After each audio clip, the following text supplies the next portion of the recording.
comment va l'équipe du Festival Perspective? Mais l'équipe va comme elle peut, enfin comme tout le monde, on essaie de faire face à la situation. Pour l'instant, on continue à travailler.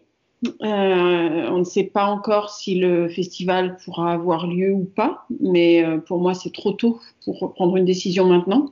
Le festival commence fin mai, donc on a encore un petit peu de temps.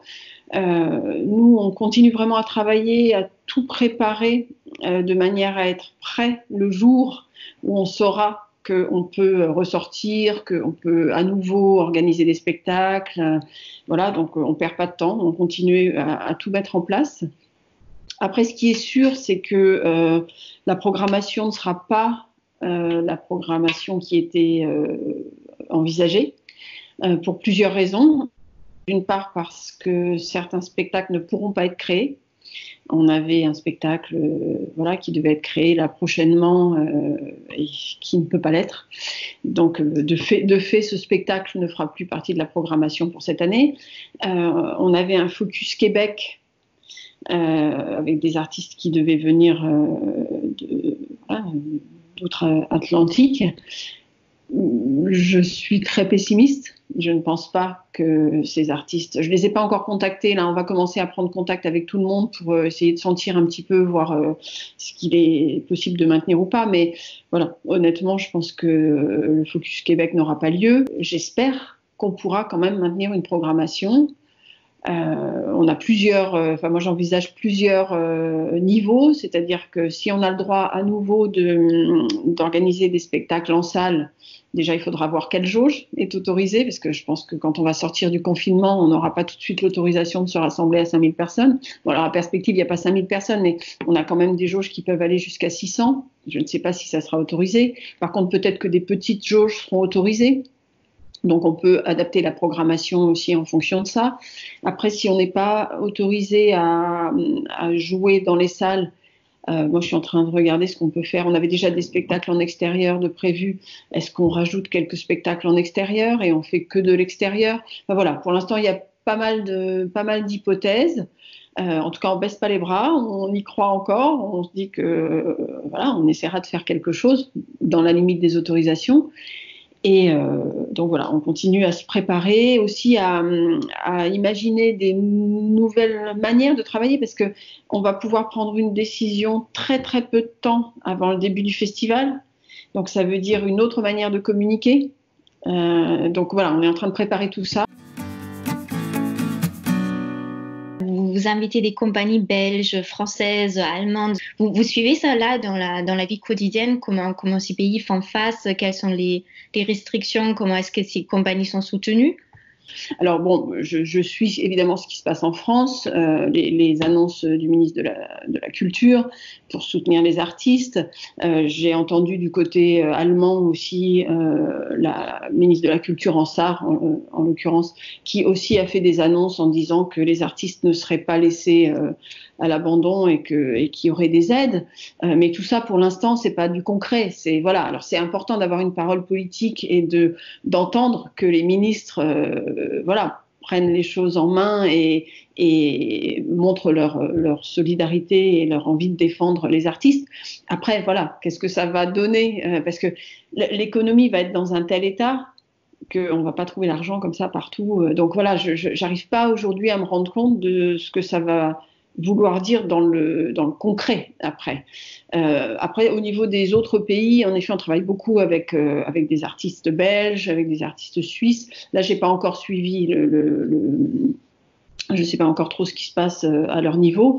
Là, on s'est dit que nous, à partir de la fin de la semaine, enfin début de semaine prochaine, on allait reprendre contact avec tous les artistes avec lesquels on voulait travailler cette année et faire un point avec eux, faire un état des lieux. Et là, j'en saurai un petit peu plus. Mais c'est vrai que là, pour l'instant, je suis pas au fait de toutes les actualités de tous. De toute façon, ça va être très compliqué pour tout le monde. Ça, on le sait. On le sait. En France, on a la chance d'avoir le statut d'intermittent du spectacle que n'ont pas ni les Allemands, ni les Suisses, ni les Belges. Même si les artistes vont être en difficulté, ça va quand même aider un certain nombre d'artistes. Y a pas, voilà, dans les autres pays, il n'y a pas ce parachute-là, quoi. Donc, je ne sais pas du tout ce que ça va donner. En Allemagne, ça va être très compliqué. Pour tous les artistes qui ne travaillent pas dans les théâtres, il n'y a pas de revenus, là. C'est 0, 0, 0, quoi. Donc, c'est sûr qu'il va falloir des aides. Sinon, ça ne pourra pas continuer. Et vous, au niveau festival, vous travaillez beaucoup avec par exemple, je pense aux techniciens, aux photographes, aux ouvreuses, enfin, tous ces personnes, du coup, pour laquelle, en tant que direction d'un festival, on a, je pense, qu'une responsabilité, auquel on pense évidemment comment faire. Alors oui, nous, on a un prestataire technique, puisque, bon, comme nous sommes un festival, nous n'avons pas d'équipe permanente. Alors, il y a un petit noyau permanent, mais après, voilà, quelques mois avant le début du festival, on embauche voilà, plusieurs personnes pour 5 mois en général. Et là, alors par exemple, un cas typique, on devait signer le contrat pour la personne responsable de la billetterie. Pour l'instant, le contrat n'est pas signé, parce que est-ce qu'on aura une billetterie ou pas? Bon, c'est quelqu'un qu'on connaît bien, qui a travaillé avec nous plusieurs années, mais voilà, c'est compliqué comme situation. Là, moi, je ne peux pas signer les contrats, mais il y a des gens qui attendent. Donc oui, après tout le personnel de salle n'était pas encore. On travaille beaucoup avec des étudiants. Bon, là, toute l'équipe n'était pas formée encore, n'était pas constituée. Par contre, on a tous les gens qui travaillent pour nous, pour les relations publiques, voilà, qu'on avait embauché, qui là continuent à tout préparer à distance. Donc ça va. Pour l'instant, il y a encore du travail pour tout le monde. Les stagiaires également continuent à travailler. Notre directeur technique, donc comme c'est pas un permanent, c'est un prestataire extérieur. Si le festival n'a pas lieu, pour lui, ce sera une perte considérable. Ce sera vraiment, voilà. Alors après, voilà, on verra comment on s'arrange, parce qu'il a travaillé quand même déjà beaucoup sur la préparation du festival, donc on lui paiera peut-être pas l'intégralité de ce qu'on aurait payé, mais en tout cas, on envisagera une facture, parce qu'évidemment il a travaillé, quoi, même si le festival est annulé. Mais tout ça, oui, c'est très compliqué, on n'est pas les seuls impliqués, ça a des répercussions sur beaucoup de choses. Est-ce que c'est ça aussi quelque chose qui vous motive pour continuer à mettre en place ou à se battre pour le festival? Parce que vraiment là, en étant privé d'aller au théâtre ou au spectacle, on se rend vraiment compte à quel point c'est précieux et délicieux de se retrouver dans une salle de spectacle. Oui, moi c'est pour ça que là, parce que j'ai eu plusieurs discussions avec nos tutelles qui voilà, avaient peut-être une tendance à dire on annule tout de suite, parce qu'il y a déjà des festivals qui démarrent après nous qui ont annulé.